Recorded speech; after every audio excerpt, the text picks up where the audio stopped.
There, that's the end. You have been listening to The Sleeping Dog in 8 scenes, specially written for broadcasting by Mr. Humphrey Stote. The cast was as follows. And that's that. I hope it didn't bore you, Miss Mockridge. Not in the least. I like the wireless. Oh, not the plays and the stuff he talks. I like the dance music, and so does Gordon. Dance fiends. You know, Miss Mockridge, every time my brother Gordon comes here, he annoys us by fiddling about trying to get dance music. I adore switching off the solemn, pompous lecturers, just extinguishing them. What did they call that play? The Sleeping Dog. Why the Sleeping Dog? Because you had to let him lie. Let who lie? Well, they were all telling lies, weren't they? Or they had been. How many scenes did we miss? 5, I think. Oh, I suppose they must have been telling a lot of lies in those scenes. That's why that man was so angry. The husband, I mean.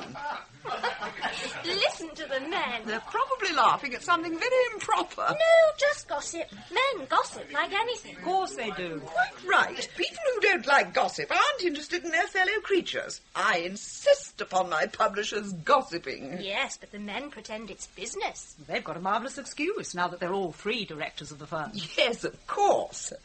Miss Peel, I think you ought to marry Mr. Stanton. Oh, why should I? To complete the pattern here. Then there'd be 3 pairs of adoring husbands and wives. I was thinking so all through dinner. There you are, Olwen. I'm almost prepared to marry Charles Stanton myself to be one of your charmed circle. Oh, what a snug little group you are. Are we? Yes, aren't you?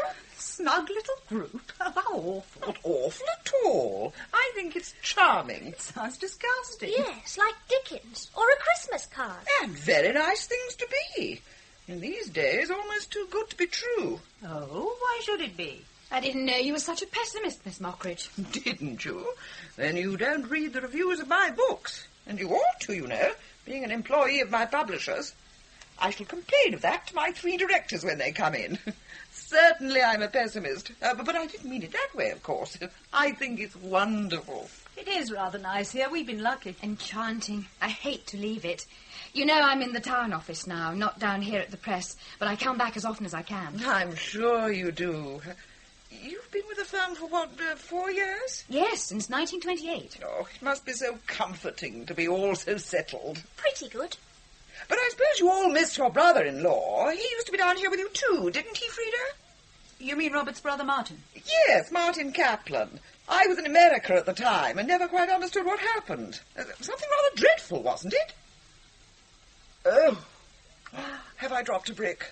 I'm always dropping bricks. No, not at all. Martin shot himself. It happened nearly a year ago. Last June, in fact. Not here, but at Fallow's End, about 20 miles away. He'd taken a cottage there. Oh, yes, dreadful business, of course. I only met him twice, I think. I remember I thought him very amusing and charming. He was very handsome, wasn't he? Yes, very handsome. Who's very handsome? Not you, Charles. Oh, may we know, or is it some grand secret between you? They were talking about me. Betty, why do you allow them all to talk about your husband in this fulsome fashion? Have you no shame, girl? How's the new novel going, Miss Mockridge? Oh, splendidly, thanks. Gordon, darling, I'm sure you've had too much manly gossip and old brandy. You're beginning to look purple in the face and bloated. A typical financier. Without Sorry the to be fine. so late, Freda. But it's that wretched puppy of yours. Oh, what's he been doing now? It was eating the script of Sonia Williams' new novel, and I thought it might make him sick. Oh, darling. You see, Miss Mockridge, how we talk of you novelists?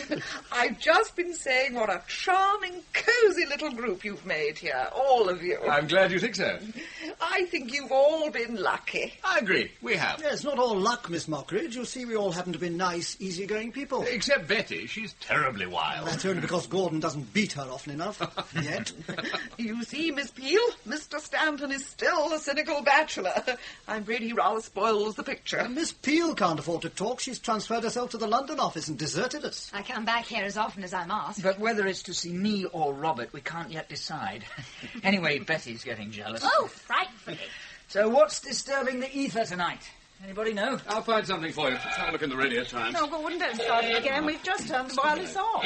What did you hear? The last half of the play. It was called The Sleeping Dog. Why? Well, we're not sure. It was something to do with lies, and And a gentleman shooting himself. What fun they have at the BBC. Yes, don't they? Shots and things. You know, I believe I understand that play now. The sleeping dog was the truth, do you see? And that man, the husband, insisted upon disturbing it. He was quite right to disturb it. Was he, I wonder? I think it a very sound idea, the truth is a sleeping dog. Of course, we do spend too much of our time telling lies and acting them. Oh, but one has to. I'm always fibbing. I do it all day long, don't I, Gordon? Oh, you do, darling. You do. It's the secret of my charm. Very likely. But we meant something much more serious. I'm all for it coming out. It's healthy. I think telling the truth is about as healthy as skidding round a corner at 60. And life's got a lot of dangerous corners, hasn't it, Charles? It can have, if you don't choose your route well. To lie or not to lie. What do you think, Olwen? You're looking terribly wise. I agree with you. I think telling everything is dangerous. The point is, I think, there's truth and truth. I always agree to that. Something and something. Shut up, Gordon. Go on, Olwen. Yes, go on. Well, the real truth, that is, every single little thing, with nothing missing at all, wouldn't be dangerous. I suppose that's God's truth. But what most people mean by truth, what that man meant in the wireless play, is only half the real truth. It doesn't tell you all that went on inside everybody. It simply gives you a lot of facts that happened to have been hidden away, and were perhaps a lot better hidden away. It's rather treacherous stuff. It's like the muck they drag out of everybody in the law courts. Where were you on the night of 27th November last? Answer yes or no. I'm not convinced, Miss Peel. I'm ready to welcome what you call half the truth, the facts. So am I. I'm all for it. You would be, Robert. Well, what do you mean by that, Freda? Anything, nothing. Oh, let's talk about something more amusing. Who wants a drink? Drinks, Robert. Right. And cigarettes. Miss Mockridge. Olwen, a cigarette? Oh, I remember that box. It plays a tune at you, doesn't it? I remember the tune. Yes, it's a polka, isn't it?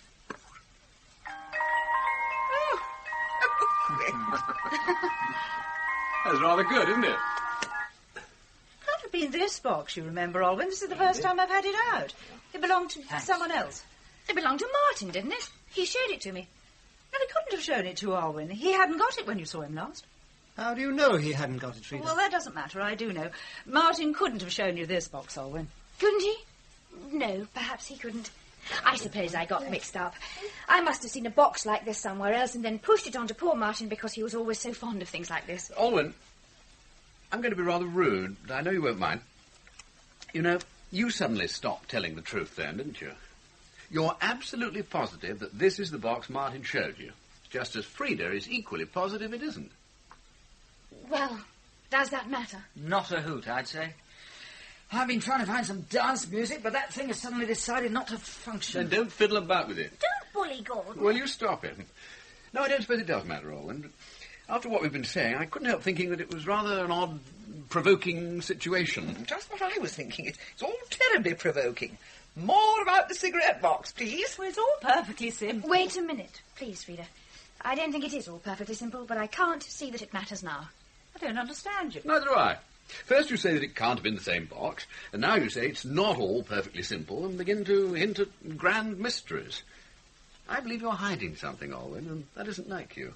Either that box you saw was Martin's or it wasn't. Oh, damn the box. Oh, but Charles, we'd like to hear. Stanton! Sorry, but I hate a box that plays tunes at you like that anyway. Let's forget it. Yes, and Martin, too. He's not here. We are. All warm and cosy. Such a charming group. Shut up, Gordon. Don't let's mention Martin or think about him. It's bad form. He's dead. Well, there's no need to be hysterical about it, Gordon. I think you owned Martin to hear you talk. Instead of which nobody owned Martin. He belonged to himself. He'd some sense. What does all that mean, Betty? It means that I'm being rather stupid, and I think I'm going to have a headache any minute. Is that all? Isn't that quite enough, Robert? Go on, Freda. About the box. Oh, you wouldn't be so absurdly persistent, Robert. But it's quite simple. The cigarette box came to us with some other of Martin's things from the cottage. I put it away, and this is the first time it's been out here. Now, the last time Olwen was at the Fallows End cottage was that Saturday when we all went over. Gordon, you remember, at the very beginning of June. I don't think I've ever had a better day. We'll never have another like that. Yes, it was a good day, though I had no idea you'd been so excited about it, Gordon. Neither had anybody else. Gordon seems to have decided that he ought to be hysterical every time Martin is mentioned. I suspect it's Robert's old brandy. The point is, then, that first Saturday in June was the last time Olwen was at Martin's cottage. Yes, and I know that he hadn't got this cigarette box then. So, there you are, Olwen. There I am. Yes, but...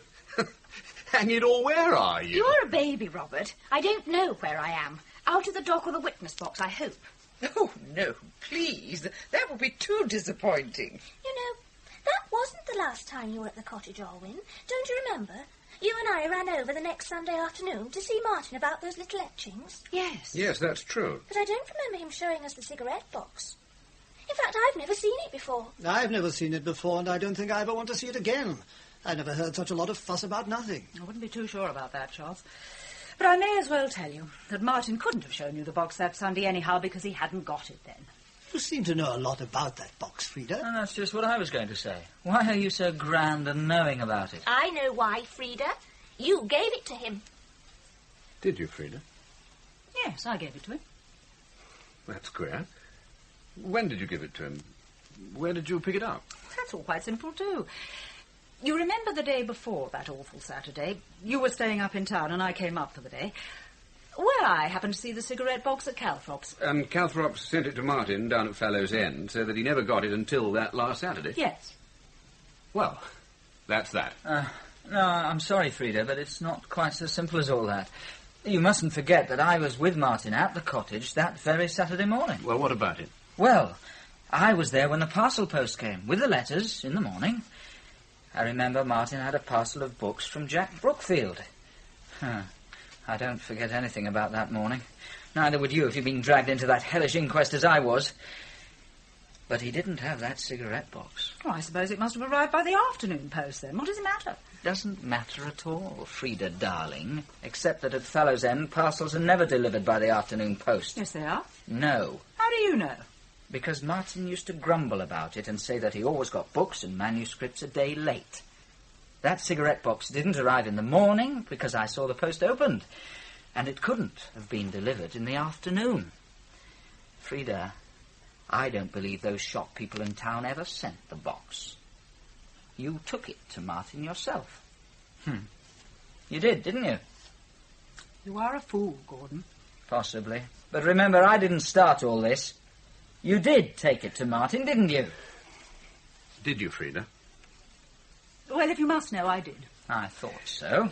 But, Freda, if you went to the cottage to give Martin the box after Gordon had left, you must have seen Martin later than anybody. Only a few hours before he shot himself. I did. I saw him between tea and dinner. But why have you never said anything about it? Why didn't you come forward at the inquest? You could have given evidence. I could, but why should I? What good would it have done? It was bad enough Gordon having to do it. It was hell. If it could have helped Martin, I'd have gone. But it couldn't have helped anybody. That's true. You're quite right. Yes, I can understand that. But why didn't you tell me? You were the very last person to talk to Martin. Was I the last person? Well, you must have been. Then what about Olwen? Olwen? Oh, the cigarette box. Yes, of course, the cigarette box. Martin didn't get that box until after tea on that Saturday afternoon, and Olwen admitted that he'd showed it to her. No, she didn't. She said it was some other box, and I vote we believe her and have done with it. No, Mrs. Whitehouse. Yes, I do. It's all wrong going on and on like this. And I second that. And I don't. Oh, but Robert... I'm sorry, Betty, though after all you don't come into this, it can't hurt you. But Martin was my brother, and I don't like all these mysteries, and I've a right to know. All right, Robert, but must you know now? I don't see the necessity. But then I didn't see the necessity why I should have been cross-examined, with the entire approval of the company, apparently. But now that it's your turn, Olwen, I've no doubt that Robert will relent. I don't see why you should say that, Freda. I'm sure you don't, Robert. You might as well admit it, Olwen. Martin showed you that box, didn't he? So you must have seen him. You must have been to the cottage that Saturday night. Yes, he did show me the box. That was after dinner, about 9 o'clock on that Saturday night. You were there too? This is crazy. First Freda, then you. And neither of you has said a word about it. I'm sorry, Robert, I just couldn't. But what were you doing there? I'd been worried about Something that I heard. It had been worrying me for days, and at last I couldn't stand it any longer. I felt I had to see Martin to ask him about it. Look, can we so just I ran stop- over to Fallow's End. Nobody saw me go, and nobody saw me leave. You know how quiet it was there. Like Freda, I thought it wouldn't serve any good purpose to come forward at the inquest, so I didn't. That's all. But you can't dismiss it like that. You must have been the very last person to talk to Martin. You must know something about it. It's all over and done with. Let's leave it alone. Please, Robert. Besides, I'm sure we must be boring Miss Mockridge with all this stuff. Oh, no, I'm enjoying it very much. We don't mean to discuss it, do we, Freda? There is nothing to discuss. All over. Look here, Olwen, you must tell me this. Had your visit to Martin that night anything to do with the firm? You say you'd been worried about something. Oh, Robert, please. I'm sorry, but I must know this.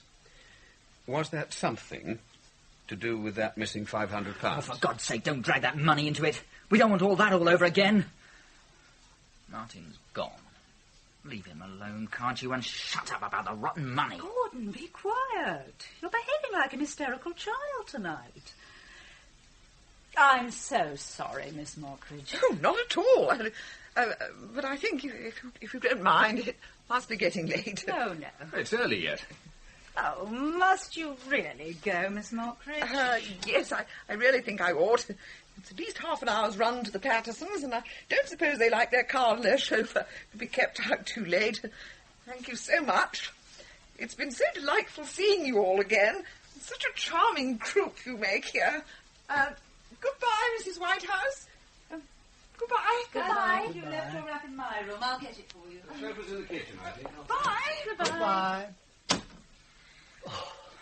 For this relief, much thanks. Good Lord, yes. I'm sorry, but I can't bear that woman. It's very rum, but nevertheless, she's not at all a bad novelist. Why is it there seems to be always something rather unpleasant about good novelists? I give up. But I don't call Maud Mockridge a good novelist, Stanton. I bet she's a gossiper. She is. She's notorious for it. Must have been agony for her to go away and not hear any more. She wouldn't have gone if she thought she'd have heard any more. She's got something to be going on with. She'll probably start a new novel in the morning and we'll all be in it. She can't really do much with what she's just heard, you know. After all, why shouldn't Freda have taken Martin a cigarette box? And why shouldn't Olwen have gone to see him? Yes, why not? Can I ask you something, Olwen? After all, I don't think I've asked anybody anything so far, have I? You could ask. I don't promise to answer. I'll risk it then. Were you in love with Martin?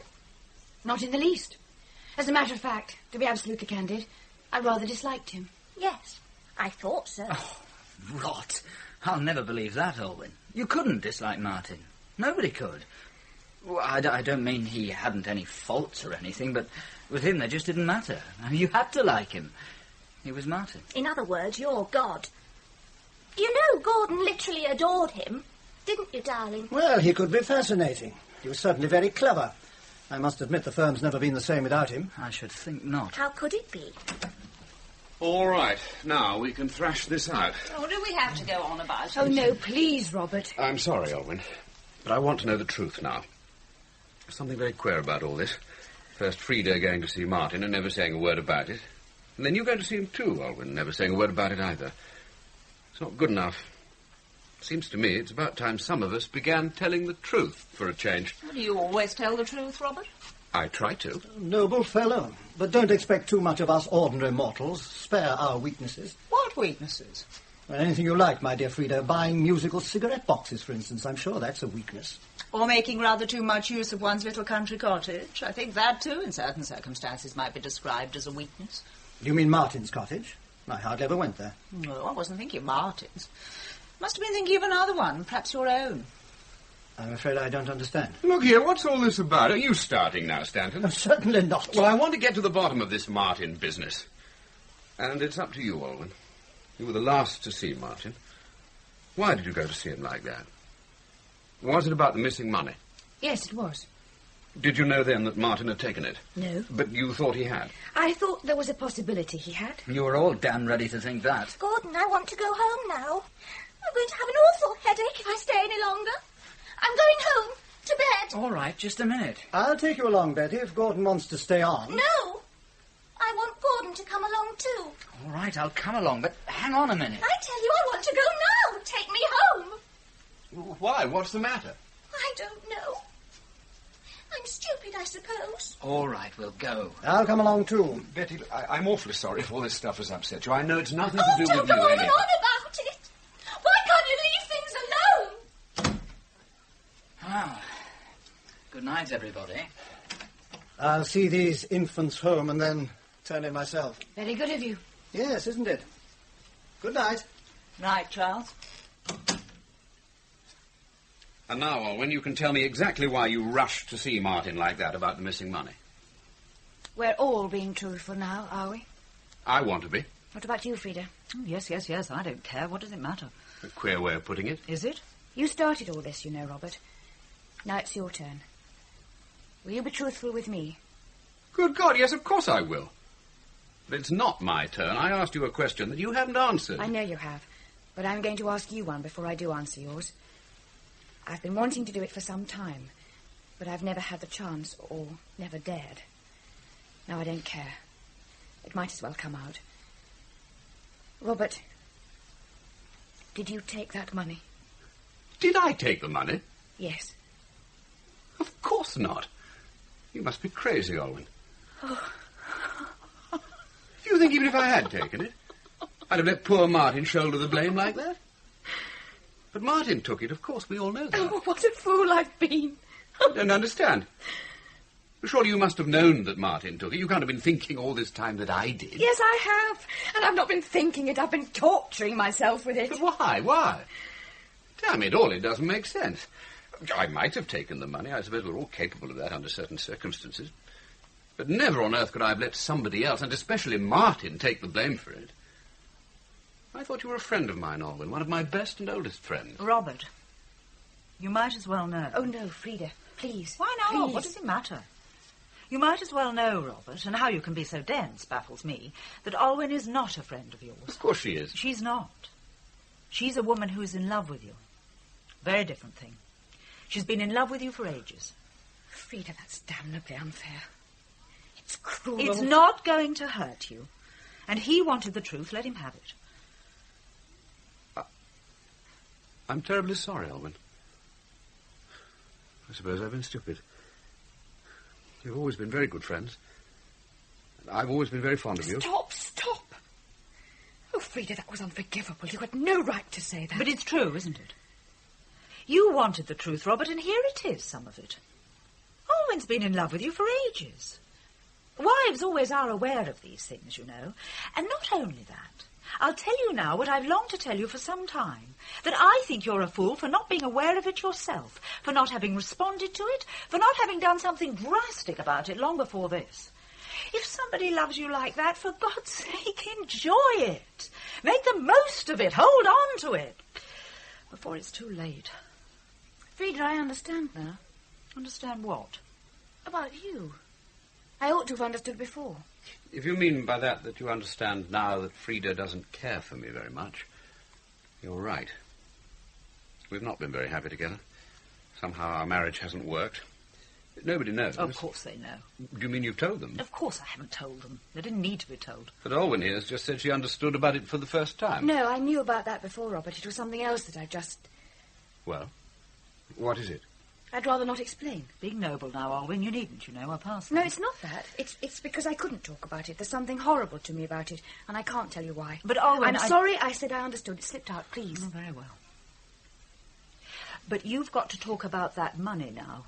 You said you believed all along that Robert had taken it. It looked to me as if he must have done. But if you believed that, why didn't you say something? Oh, Robert, can't you see why she couldn't? You mean she was shielding me? Yes, of course. Olwen, I'm sorry. I'd no idea. Though it's fantastic, I must say, that you could think that I was that kind of a person and yet go on caring enough not to say anything. Oh, but it's not fantastic at all. That's why I said I'd been torturing myself with it. If you're in love with somebody, you're in love with them, and they can do all sorts of things, be as mean as hell, and you'll forgive them. At least some women will. I don't see you doing it, Freda. Don't you? But there are a lot of things about me you don't see. But this is what I wanted to say, Olwen. If you thought that Robert had taken that money, then you knew that Martin hadn't. Yes. I was sure, after I'd talked to him that last night, that Martin hadn't taken it. But you let us all think he had. I know. But it didn't seem to matter then. It couldn't hurt Martin anymore. He wasn't there to be hurt. And I felt I had to keep quiet. Because of me? Yes, because of you, Robert. But Martin must have taken it. No. That's why he did what he did. He thought he'd be found out. No, it wasn't that at all. You must believe me. I'm positive that Martin never touched that money. I always thought it queer that he should. Oh, I know he could be wild and rather cruel sometimes, but he couldn't be a cautious, cunning little sneak thief. It wasn't his style at all. And he didn't care enough about money. He spent enough of it. He was badly in debt, you know. Ah, yes, but that's just the point. He didn't mind being in debt. He could have cheerfully gone on being in debt. Money simply didn't matter. Now, you loathe being in debt. You're entirely different. Yes, that was one of the reasons I thought Yes, that I you... see that. Though I think those fellows who don't care about money, who don't mind being in debt, are just the sort who help themselves to other people. Yes, but not in a cautious, sneaky way. That wasn't like Martin at all. I wonder... Olwen, where did you get the idea that I'd taken it? Why, because Martin himself was so sure that you had taken it. He told me so. Martin told you so? Yes. Well, why should he have thought that? Well, you thought he'd been the thief. You didn't know him any better, Yeah, it seems. but that's different. There were special circumstances, and I'd been told something. You say you'd been told something? But then Martin had been told something too. He'd practically been told that you'd taken the cheque. What? And you know who told him that you'd taken the cheque? I can guess now. Who? Stanton, wasn't it, Olwen? Yes, Stanton. But Stanton told me Martin had taken that cheque. Oh, but my God. No, he practically proved it to me. He said he didn't want Martin given away. He said we'd all stand in together, all that sort of thing. But don't you see, he told Martin all that too. And Martin would never have told me if he hadn't known, well, that I would never give you away. Stanton. Then it was Stanton himself who got that money. It looks like it. I'm sure it was. And he's capable of it. He played Martin and Robert against one another. Oh, could you have anything more vile? You know, it doesn't follow that Stanton himself was the thief. Of course he was. No, wait. Let's get this clear. Old Slater wanted some money, and your father, Freda, signed a bearer cheque for $500. The cheque was on your father's desk. Slater didn't turn up the next morning as he said he would, and when he did turn up 3 days afterwards, the cheque wasn't there. Meanwhile, it had been taken to the bank and cashed. Now, only Stanton, Martin, or I could have got at the cheque, except dear old Watson, who certainly didn't take it. And this is the point. They said the fellow who cashed the cheque was about Martin's age or mine.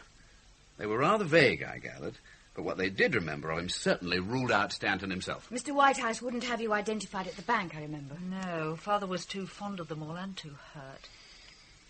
But what made you believe Martin had taken the cheque? Well, the evidence pointed to Martin and me, and well, I knew I hadn't taken it. And Stanton told Stanton told me he'd seen Martin coming out of your father's room. Stanton told Martin he'd seen you coming out of her father's room. Stanton took the money himself. Well, whether he took the money or not, Stanton has got to explain this. No wonder he didn't approve of this business and was glad to get out of it. He'd got too much to hide. We'd all got too much to hide. And we'll get some daylight into it for once if it kills us. Stanton has got to explain this. Oh, hello? Hello, yes. Chantbury 1-2. Thank you. They've probably all gone to bed. Are you going to get them all back, Robert? Yes.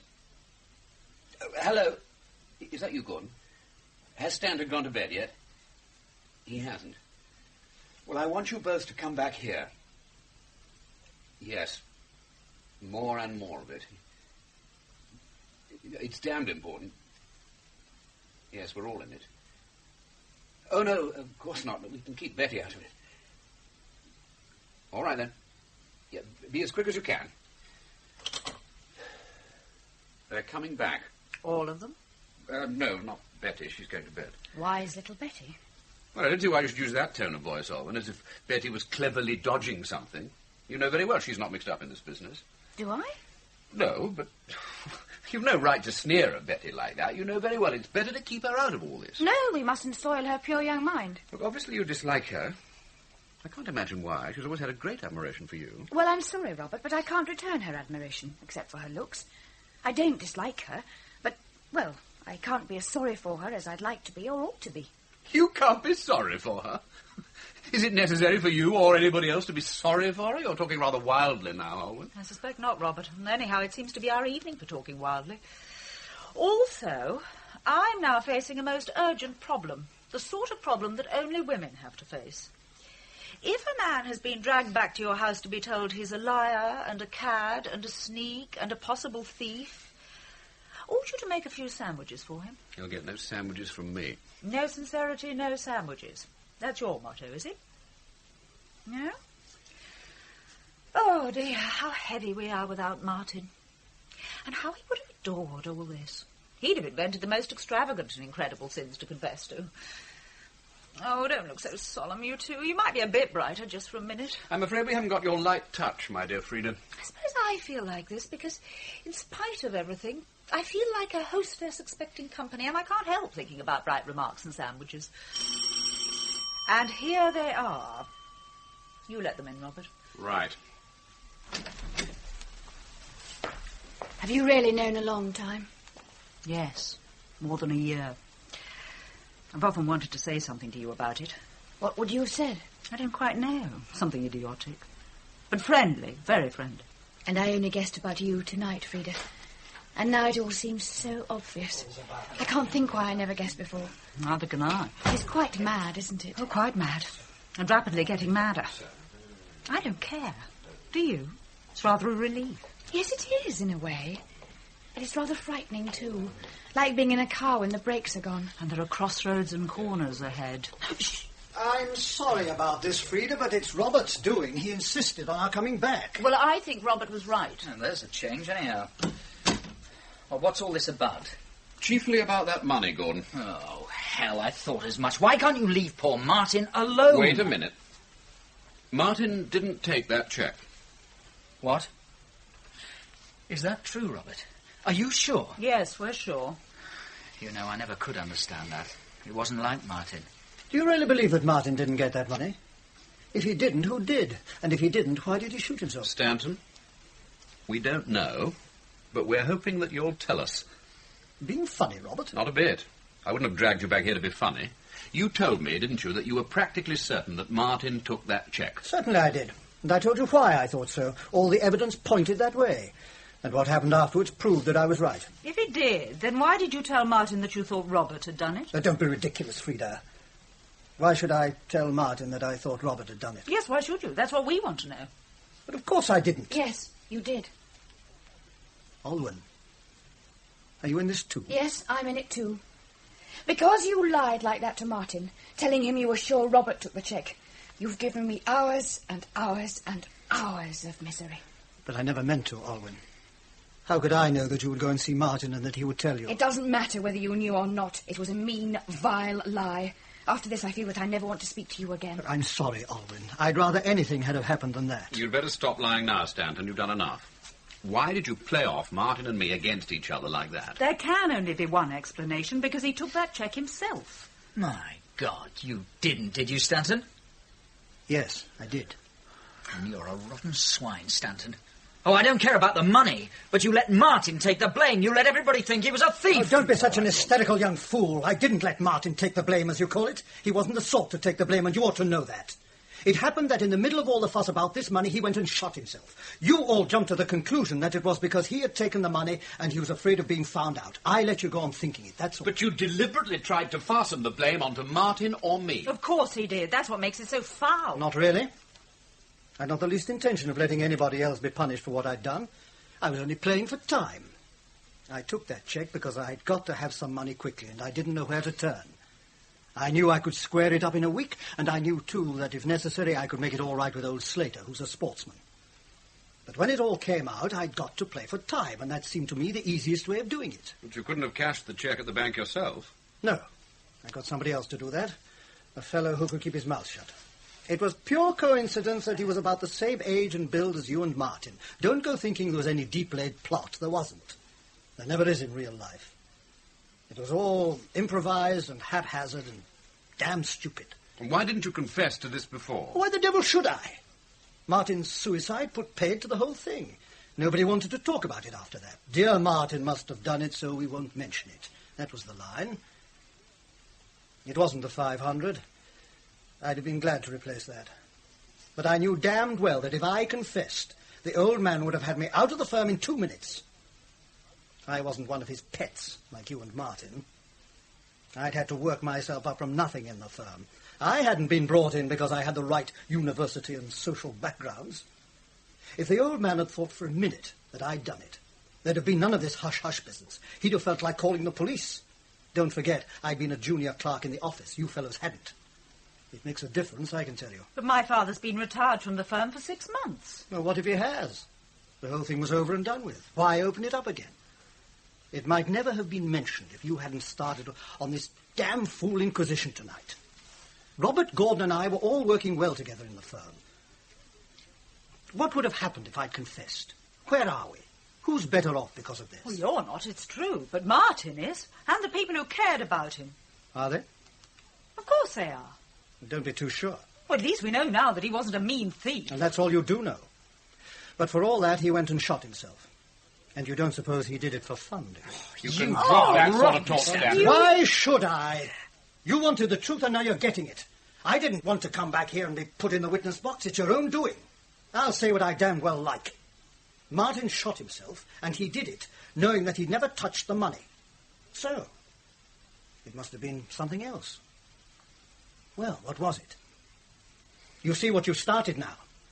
Well, what have we started? You're talking now as if you knew a lot more about Martin than we did.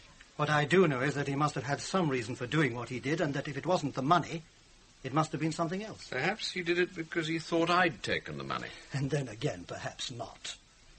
If you think that Martin would have shot himself because he thought you'd taken some money, then you didn't know your own brother. Why, he laughed when I told him. It amused him. A lot of things amused that young man. That's true, I know. He didn't care. He didn't care at all. Look here. Do you know why Martin did shoot himself? No. How should I? You talk as if you do. I can imagine reasons. What do you mean by that? I mean, he was that sort of chap. He'd got his life into a mess. I don't blame him. You don't blame him? Who are you to blame him or not to blame him? You're not fit to mention his name. You hung your mean little piece of thieving round his neck, tried to poison our memory of him, and now, when you're found out and Martin's name is clear of it, you want to begin all over again and start hinting that he was a criminal or a lunatic or something. That's true. The less you say now, the better. The less we all say, the better. You should have thought of that before. I told you as much before you began dragging all this stuff out. Like a fool, you wouldn't leave well alone. Anyway, I've cleared Martin's name. You've cleared nothing yet. And if you had a glimmer of sense, you'd see it. But now I don't give a damn.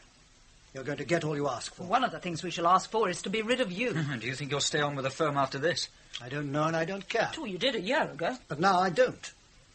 I can get along better now without the firm than they can without me. Well, after this, at least it will be a pleasure to try. You always hated Martin, and I knew it. I had my reasons. Unlike the Whitehouse family, father, daughter, and son, who all fell in love with him. Stanton? Does that mean anything? If it doesn't, just take it back, now. If it does, you'll kindly explain yourself. I'll take nothing back. Please, don't let's have any more of this. We've all said too much already. I'm sorry, Olwen. But you can't blame me. I'm waiting for your explanation. Oh, don't you see? It's me he's getting at. Is that true, Stanton? I'm certainly not leaving her out. Now, be careful. It's too late to be careful. Why do you think Freda's been so angry with me? There's only one reason. And I've known it for a long time. She was in love with Martin. Freda?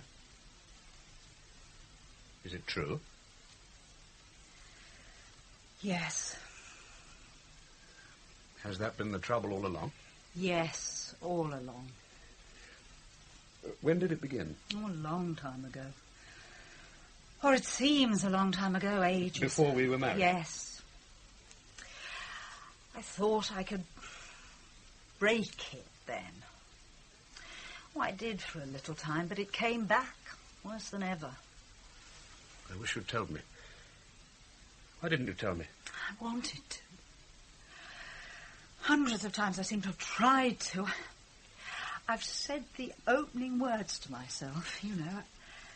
And sometimes I've hardly known whether I didn't actually say them out loud to you. I wish you had. Oh, I wish you had. Why didn't I see it for myself? It seems plain enough now. My own brother. I must have been a fool. I know now when it began. It was when we were all down at Tintagel that summer. Yes, that's where it began. Tintagel, that lovely, lovely summer.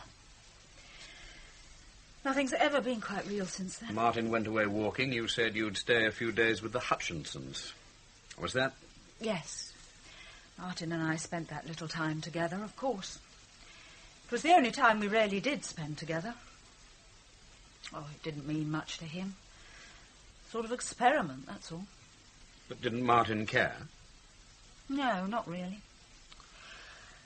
Oh, if he had have done, it would have all been so simple. That's why I never told you. And I thought when we were married it would be different. It wasn't fair to you, I know, but I thought it would be all right. And so did Martin. But it wasn't. You know that, too. But why didn't Martin himself tell me? He knew how unhappy I was. He couldn't. He was rather afraid of you. Martin afraid of me? Yes, he was. Oh, nonsense. He wasn't afraid of anybody, and certainly not of me. Yes, he was, in an odd way. That's true, Robert, he was. I knew that. So did I. He told me that when you're really angry, you'll stop at nothing. Strange. I never knew Martin felt like that. And it was he who... I wonder why. What was it? Freda, it couldn't have been... No, this. no, he didn't care. Freda, do. That's how it goes on, you see, Caplan. A good evening's work, this. I'm not regretting it. I'm glad all this has come out. I wish to God I'd known earlier, that's all. Well, what difference would it have made? You couldn't have done anything? To begin with, I'd have known the truth. And then something might have been done about it. I wouldn't have stood in their way. You didn't stand in their way. No, it was Martin himself, you see. He didn't care, as Freda says. I knew. He told me about it. Martin told you? Yes. Freda's brother? Why should I lie about it? Martin told me. He used to tell me everything. Rubbish. He thought you were a little nuisance always hanging about him. That's not true. It is. He told me so, that very last Saturday when I took him the cigarette box. He told me then that you'd stayed the night before at the cottage and that he'd had to do everything he could to get rid of you. Freda, you're making this up. Every word about me, I know you are. Martin would never have said that about me. He knew how fond I was of him. And he was fond of me, too, in his own way. He wasn't. You're just saying this because you're jealous. I'm not. You've always been jealous of Martin's interest in me. Gordon, that's simply a disgusting lie. It isn't. It is. He told me himself how tired he was of your hanging about him and suddenly becoming hysterical. Well, I can see what he meant now. Every time he's been mentioned tonight, you've been hysterical. What are you trying to persuade me into believing you are? Freda, you're mad. It's all jealousy. If he'd have thought I was a nuisance, Martin wouldn't have kept asking me down to the cottage. But he was tired of you, pestering him and worrying him all the time. He didn't care for women. He was sick of them. He told me so. He wanted me to tell you so that you'd leave him alone. You're making me feel sick. Yes, well, just you... Stop it, both of you. Oh, let them have it out. They might as well now they've started. And I was going to tell you too, Freda. Only then he killed himself. I don't believe it, Gordon. I don't believe it. Martin couldn't have been so cruel. Couldn't he? What did he say to you that afternoon when you took in the cigarette box? Oh, what does it matter what he said? You're just making up these abominable lies. Look here. I'm not having any more of this. You're like a pair of lunatics, screaming at each other like that over a dead man. I understand about you, Freda, and I'm sorry. But for God's sake, keep quiet about it now. I can't stand any more. As for you, Gordon, you must be tight or something. I'm not. I'm as sober as you are. Well, behave as if you were. You're not a child. I know Martin was a friend of yours. Friend of mine? He wasn't a friend of mine. You talk like a fish. Martin was the only person on earth I really cared about. I couldn't help it. There it was. I'd have done anything for him. £500. My God, I'd have stolen £5,000 from the firm if Martin had asked me to. He was the most marvellous person I'd ever known. Oh, sometimes I tried to hate him. Well, sometimes he gave me a hell of a time, but it didn't really matter. He was Martin, and I'd rather be with him, even if he was just jeering at me all the time, than with anybody else I've ever known. He didn't really care for women at all. Oh, he tried to amuse himself with them, but he really distrusted them, disliked them. He told me so many a time. See, Martin told me everything. And that was the finest thing that ever happened to me. And now you can call me any name you like. I don't care. But what about Betty?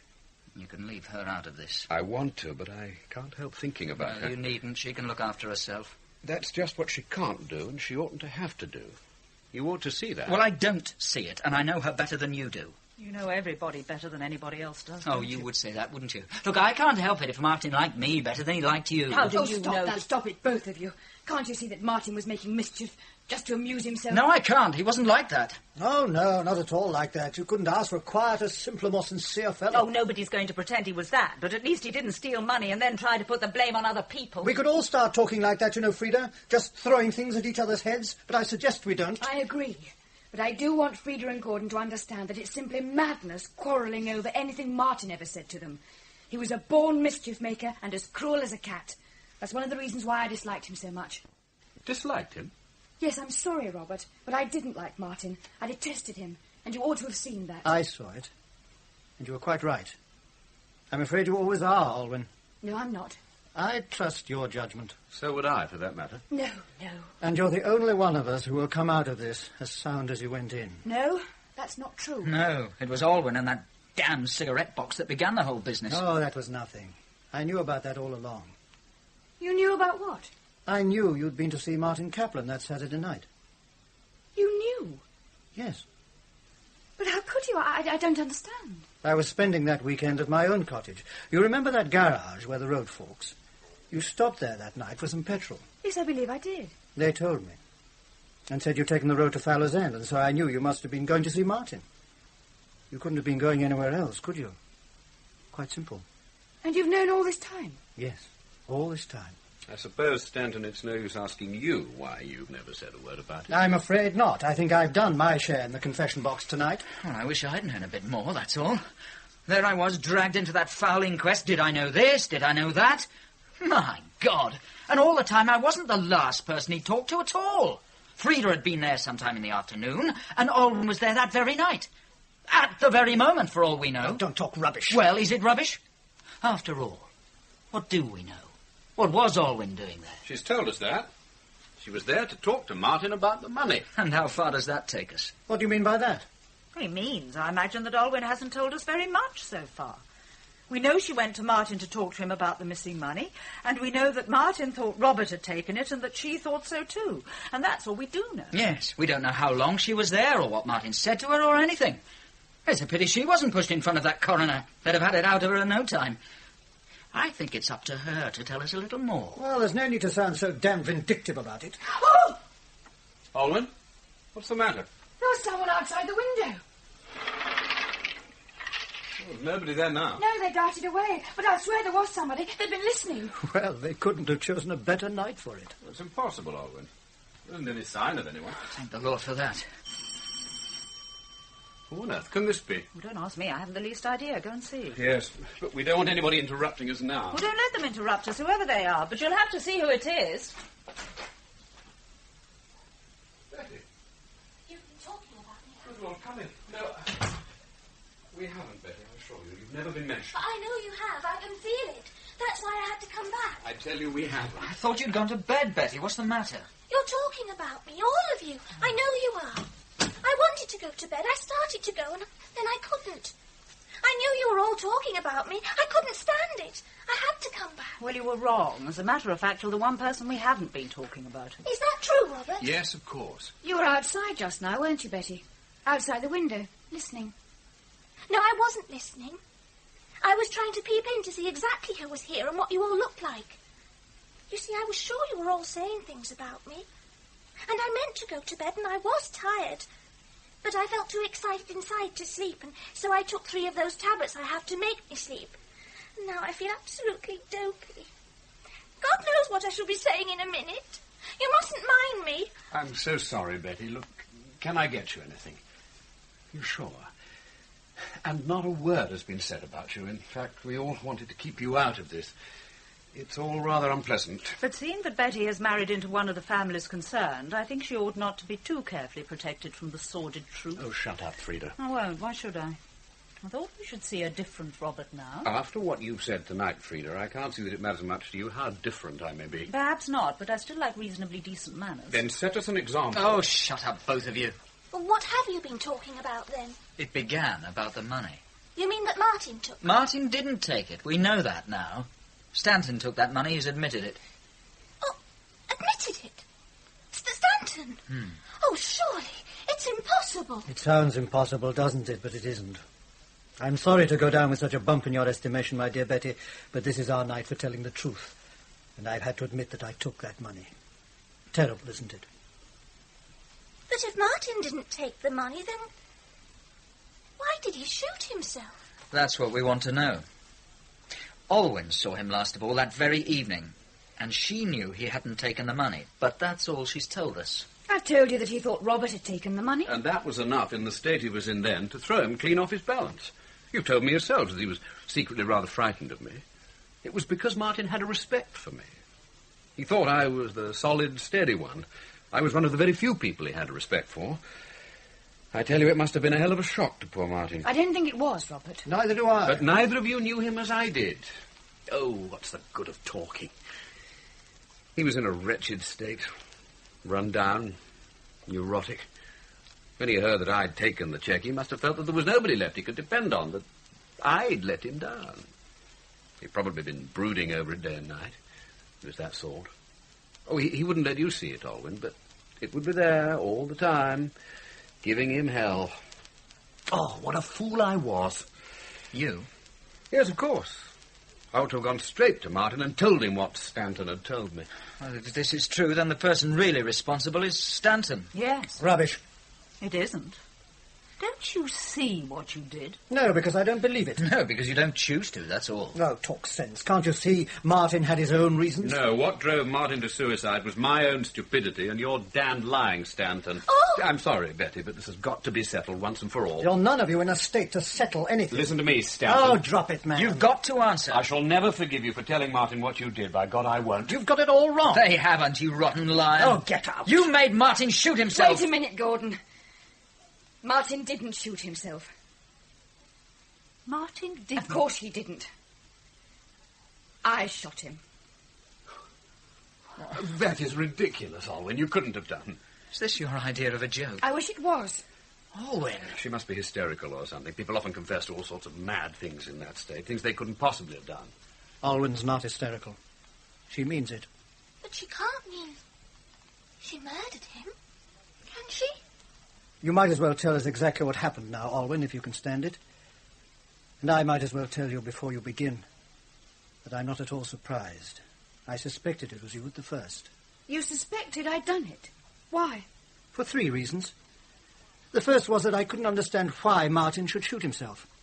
You see, I knew he hadn't taken the money, and though he was in every kind of mess, he didn't seem to be the sort of chap who'd get out of it that way. Then I knew you'd been with him quite late because, as I said before, I'd been told you'd gone towards his cottage. And the third reason, well, that'll keep. You'd better tell us what happened now. It was an accident, wasn't it? Yes, it really was an accident. I'll tell you what happened, but I can't go into details. It's all too muddled and horrible. But I'll tell you the complete truth. I won't hide anything more, I promise you. I think we'd all better tell everything we know now. Really speak our minds. I agree. I went to see Martin that Saturday night, as you know, to talk to him about the missing money. Mr. Whitehouse had told me about it. He thought that either Martin or Robert must have taken it. I gathered it was more likely Robert. So I went to see Martin. I didn't like Martin, and he knew it. But he knew, too, what I felt about Robert, and after all, he was Robert's brother. He believed that Robert had taken the money, and he wasn't a bit worried about it. No. I'm sorry, Robert, but he wasn't. I hated him for that, too. He was rather maliciously amused. The good brother, fallen at last, that sort of thing. Oh, I can believe that. I hate to, but I know he could be like that sometimes. He was that day. You found that, too? Oh, yes. He was in one of his worst moods. He could be cruel, torturing sometimes. I've never seen him as bad as he was that night. He really wasn't sane. Olwen. I'm sorry, Robert. I didn't want you to know all this, but there's no help for it now. You see, Martin had been taking some sort of drug. Drug? Do you mean dope stuff? Yes. He'd had a lot of it. Are you sure? I can't believe it. It's true, Caplan. I knew it. So did I. He made me try some once, but I didn't like it. Just made me feel rather sick. When was this? You remember when he went to Berlin and how nervy he was just then? Yes, I remember. Well, a fellow he met there put him onto it. Some new drug that a lot of the literary and theatrical set were doping themselves with. But did Martin? Oh, yes. He liked it. Took more and more of it. But where did he get it? Through some German he knew in town. When he couldn't get it, he was pretty rotten. Oh, not so bad as those dope fiends one reads about, but nevertheless... Didn't you try to stop him? Oh, yes, of course. He only laughed. I don't blame him, really. None of you can understand what life was like to Martin. He was so sensitive and nervy. He was one of those people who are meant to be happy. Well, all those people are meant to be happy. Martin's no exception. Yes, that's true. But I know what Gordon means. You couldn't help knowing what he means if you knew Martin. There was no sort of middle state, no easy jog-trot with him. Either he had to be gay, and when he was gay, he was gayer than anybody else, or he was intensely miserable. I'm like that. Everybody is, aren't they? Except old and stuffy people. But what about this drug, Olwen? He took some. It was in little white tablets while I was there. And it had a horrible effect on him. It gave him a sort of devilish gaiety. I can see him now. His eyes were strange. Oh, he really wasn't sane.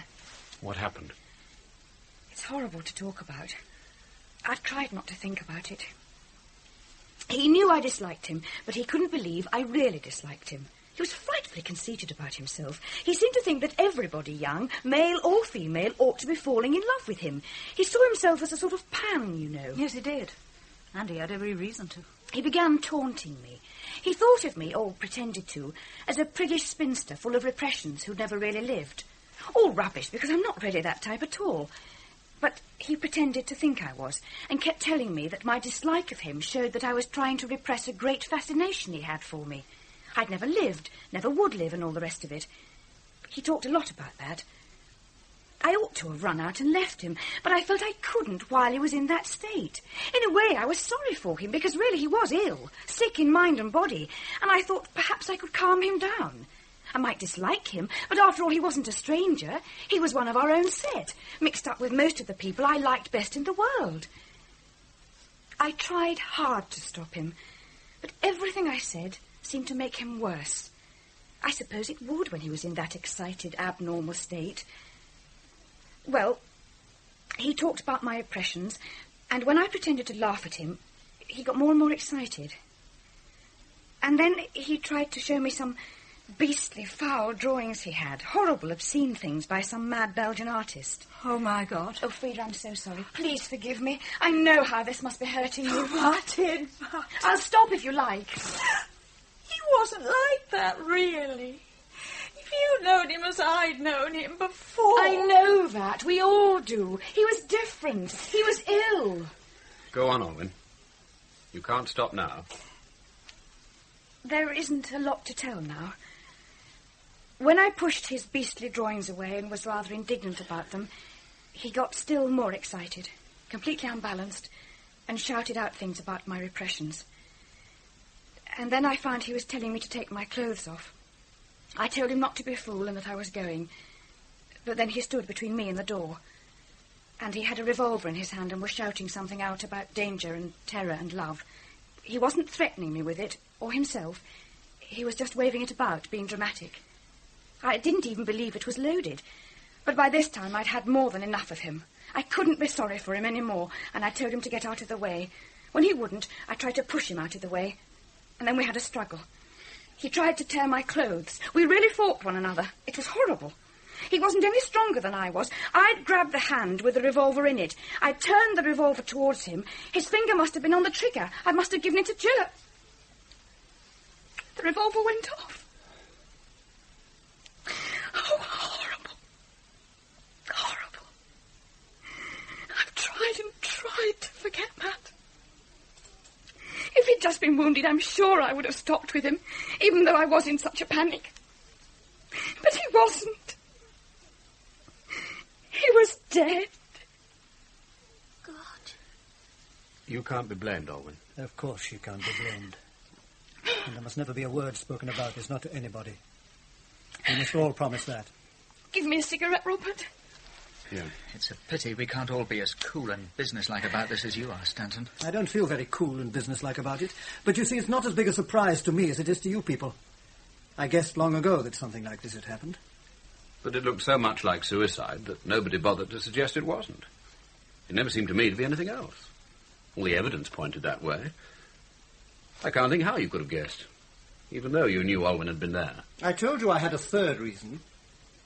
I was over at Martin's place fairly early next morning. The postmistress at Fallow's End rang me up, and I was there before anybody but the village constable and the doctor.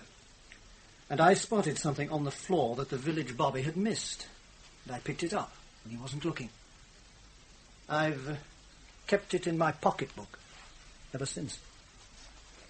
I'm rather observant about such things. Let me see. Yes, that's a piece of the dress I was wearing. It was torn in the struggle. I'll chuck it on the fire. So that's how you knew? That's how I knew. But why didn't you say anything? I can tell you that. He didn't say anything because he wanted everybody to think that Martin had shot himself. You see, that meant that Martin must have taken the money. That's about it, I suppose. Falls into line with everything we've heard from him tonight. No, there happened to be another reason, much more important. I knew that if Olwen had had a hand in Martin's death, then something like that must have happened, and so Olwen couldn't be blamed. I knew her better than any of you, or I felt I did, and I trusted her. She's about the only person I would trust. She knows all about that. I've told her often enough. She's not interested, but there it is. And you never even hinted to me that you knew. Surprising, isn't it? What a chance I missed to capture your interest for a few minutes. But I couldn't take that line with you. I suppose even nowadays, when everybody's so damn tough, there's got to be one person that you behave to always as if you were Sir Roger de Coverley. And with me, you've been that person for a long time now. And I knew all along that you were saying nothing because you thought Robert here had taken the money, and that he was safe after everybody put it down to Martin. And that didn't always make it any easier for me. No? What a shame. But what a fine romantic character you are, aren't you? Steady, Betty, you don't understand. How could she? Why do you say that? In that tone of voice? Why does one say anything in any tone of voice? You know, I nearly did take you into my confidence, and that might have made a difference. But I chose a bad moment. Why? When was this? Tell me. I sat in my car that night for some time, not able to do anything. But then, when I felt a little better, I felt I had to tell somebody. And you were the nearest person. But you didn't go there that night? Yes, I did. I drove over to your cottage at Church Marley that very Saturday night. I got there about 11 o'clock or just afterwards. I left my car at the bottom of that tiny, narrow lane and walked up to your cottage. And then I walked back again. Oh. You walked up to the cottage? Yes, don't be stupid about it, please, Stanton. I walked right up to your cottage and saw enough to set me walking straight back again. So, that's when you came. After that, it was hopeless, I suppose. Quite hopeless. I think that added the last touch to that night.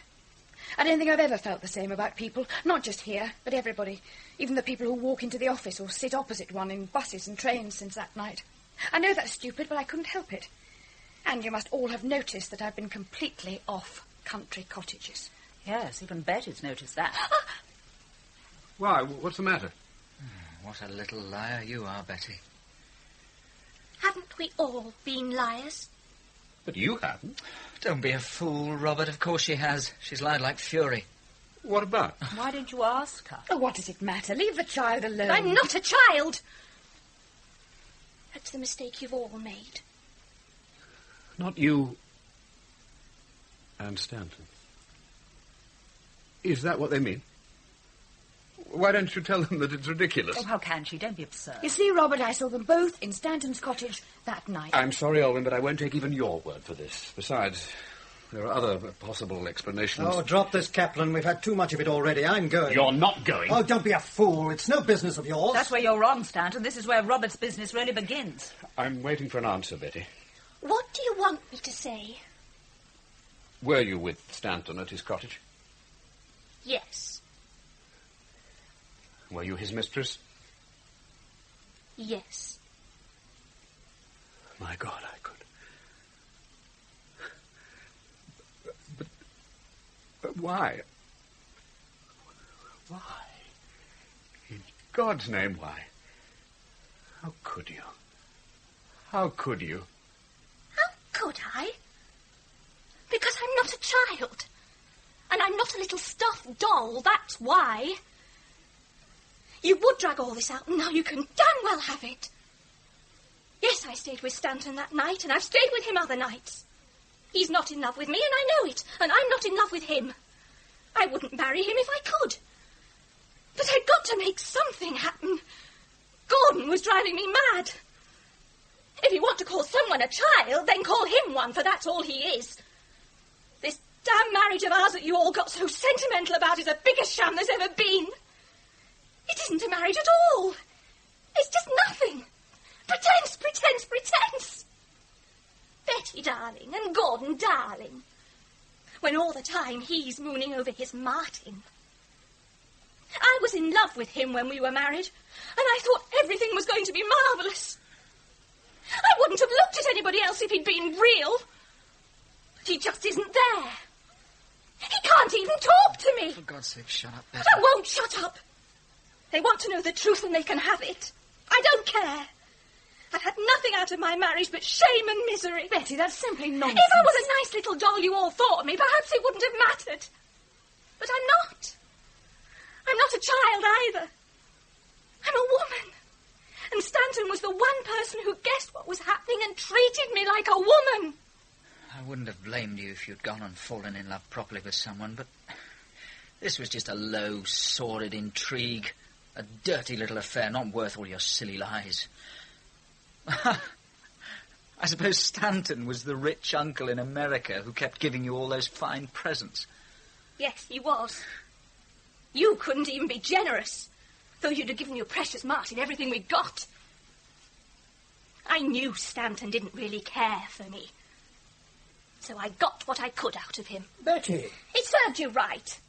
Men who say they're in love with one woman and keep spending their weekends with another deserve all they get. Is that why you suddenly found yourself so short of money that you had to have that £500? Yes. Queer how it works out, isn't it? And Betty is responsible for everything. For all this misery. For Martin. You see? Always Martin. If I was responsible for all that, then it's your fault, really, Gordon. Because you're responsible for everything that's happened to me. You ought never to have married me. I didn't know. It was a mistake.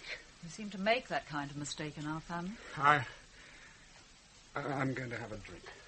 I ought to have left you long before this. That was my mistake. Staying on, trying to make the best of it, pretending to be married to someone who wasn't there, simply dead. Yes, I think I am dead. I think I died last summer. Olwen shot me. Ouch. Gordon, I think that's unfair and also rather stupid and defective. It may have sounded like that, but it wasn't. I meant it, Olwen. I began this, didn't I? Well, I'll finish it. I'll say something now. Betty, I worshipped you. I suppose you knew that. If she didn't, she must have been very dense. I'm talking to Betty now. You might leave us alone for a minute. Did you realise that I felt like that, Betty? Yes. But I didn't care very much. No, why should you? No, it isn't that. But I knew you weren't in love with me. You don't know me. You were only worshipping someone you'd invented, who looked like me. And that's not the same thing at all. I didn't do much about it. I couldn't, you see. I thought that you and Gordon were reasonably happy together. Yes, we put up a good show, didn't we? Oh, you did. Oh, yes, we did. What would have happened if we'd gone on pretending to be happy together?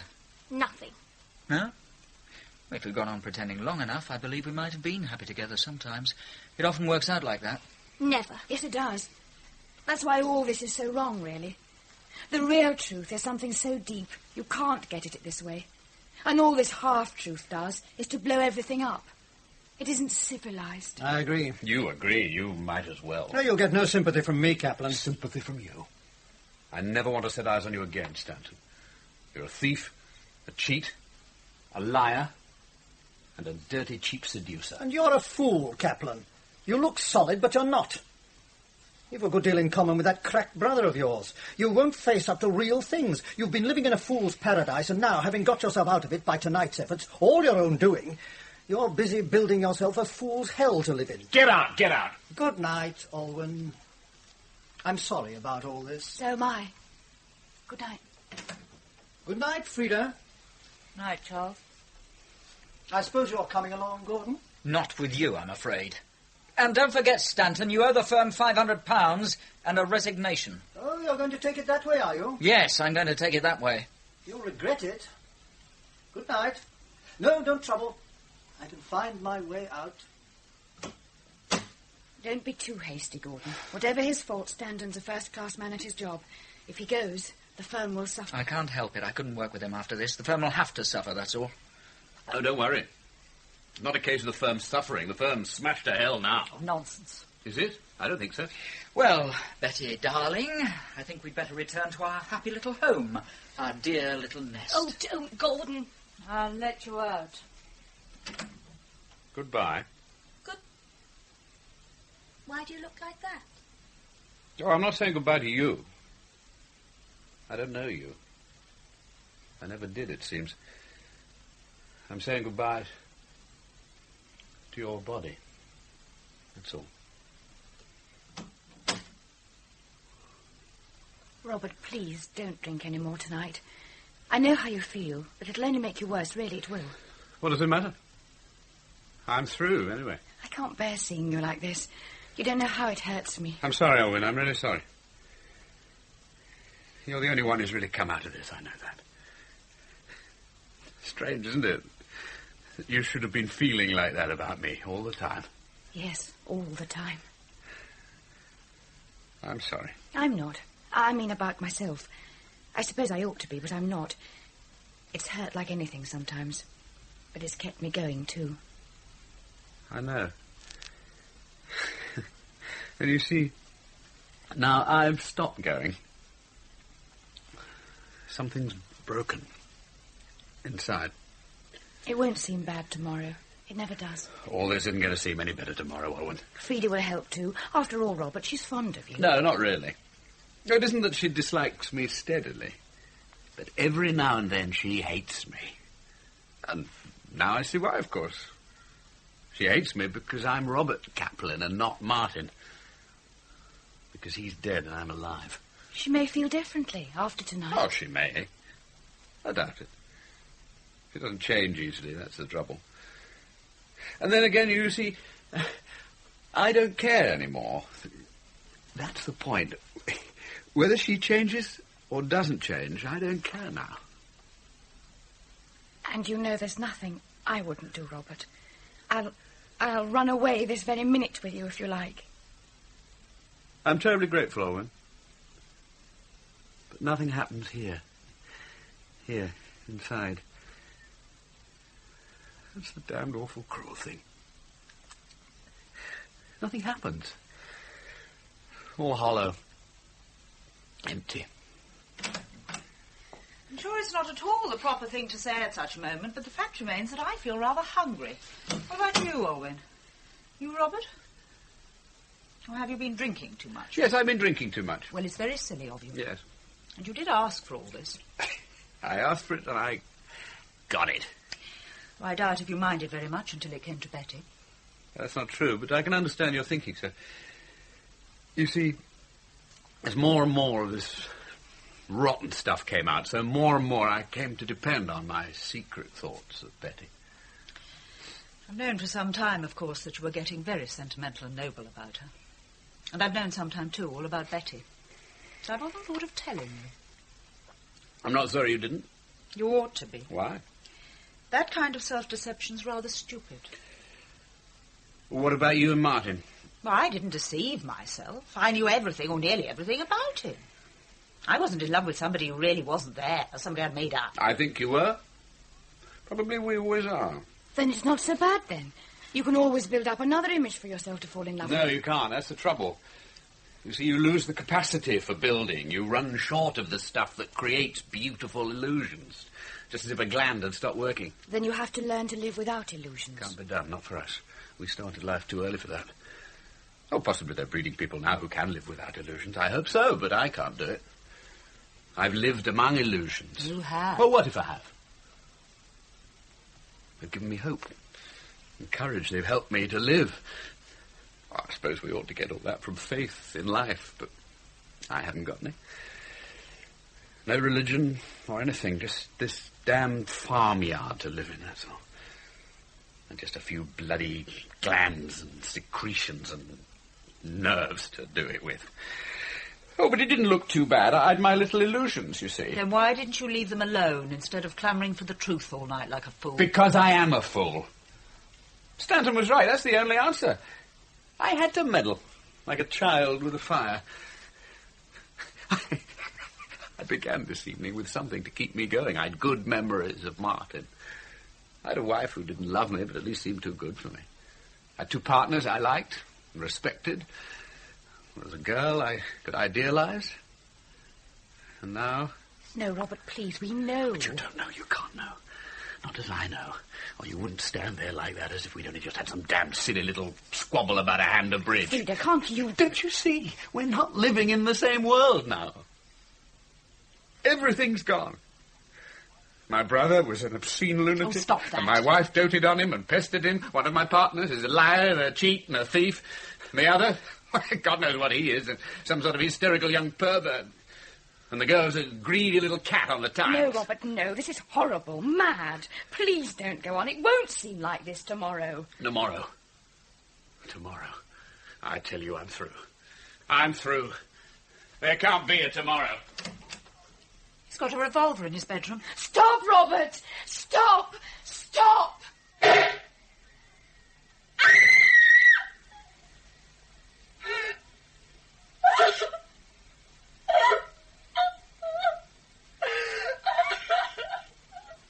It can't happen.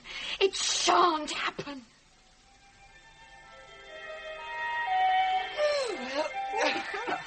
How many scenes did we miss? 5, I think. I suppose they must have been telling a lot of lies in those scenes. That's why that man was so angry. The husband, I mean. Listen to the men. They're probably laughing at something very improper. No, just gossip. Men gossip like anything. Of course they do. And they've got a marvellous excuse now that they're all 3 directors of the firm. Oh, what a snug little group you are. Snug little group. It sounds disgusting. Enchanting. I hate to leave it. I should think you do. It must be so comforting to be all so settled. Pretty good. But I suppose, Freda, you all miss your brother-in-law. He used to be down here with you too, didn't he? You mean Robert's brother Martin? Oh, I say, have I dropped a brick? Oh, I'm always dropping bricks. No, not at all. It was very distressing at the time, but it's all right now. Martin shot himself. Oh, yes, a dreadful business, of course. He was very handsome, wasn't he? Yes, very handsome. Who's very handsome? May we know? Not you, Charles. They were talking about me. Betty, why do you allow them to talk about your husband in this fulsome fashion? Have you no shame, girl? Gordon, darling, I'm sure you've had too much manly gossip and old brandy. Sorry to be so late, Freda. But it's that wretched puppy of yours. Oh, what's he been doing now? He was trying to eat the script of Sonia Williams' new novel. I was afraid it might make him sick. You see, Miss Mockridge, how we talk of you novelists? Yes, I hear you. I've just been saying what a charming, cosy little group you've made here. I think you've been very lucky. It's not all luck, Miss Mockridge. You see, we all happen to be nice, easy-going people. Except Betty. She's terribly wild. Well, that's only because Gordon doesn't beat her often enough. Yet. You see, Miss Peel, Mr. Stanton is still the cynical bachelor. I'm afraid he rather spoils the picture. So what's disturbing the ether tonight? Anybody know? No, Gordon, don't start it again. We've just turned the wireless off. Huh? What did you hear? The last half of a play. It was called A Sleeping Dog. Why? We're not sure, but it ends with the gentleman shooting himself. What fun they have at the BBC. Yes, don't they? Shots and things. I think I understand that play now. The sleeping dog was the truth, do you see? And that man, the husband, insisted upon disturbing it. He was quite right to disturb it. Was he, I wonder? I think telling the truth is about as healthy as skidding at 60 round a corner. And life's got lots of dangerous corners, hasn't it, Charles? It can have, if you don't choose your route well. Let's talk about something else. Who wants a drink? Ah. Drinks, Robert, and cigarettes. This box is empty. Oh, there's some in this one. Miss Mockridge. Olwen, cigarette? Oh, I remember that box. It plays a tune at you, doesn't it? I remember the tune. Yes, it's a polka. I say, wait a minute. Listen to this. Oh, I adore that tune. What is it? Can't we talk it over? What? Can't we talk it over, Miss Mockridge? Will you dance? Oh, no thank you, Gordon. I will. Come on, Gordon, let's dance. Freda.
In Dangerous Corner, Robert Caplan was played by Martin Jarvis, Olwen Peel by Stephanie Turner, and Freda Caplan by Heather Stoney. Helen Worth was Betty Whitehouse, Paul Webster, Charles Stanton, and Christian Rodska, Gordon Whitehouse. Miss Mockridge was played by Anne Rye, and the radio actress by Julia Sharon. Dangerous Corner was written by J.B. Priestley and directed in Manchester by Alfred Bradley.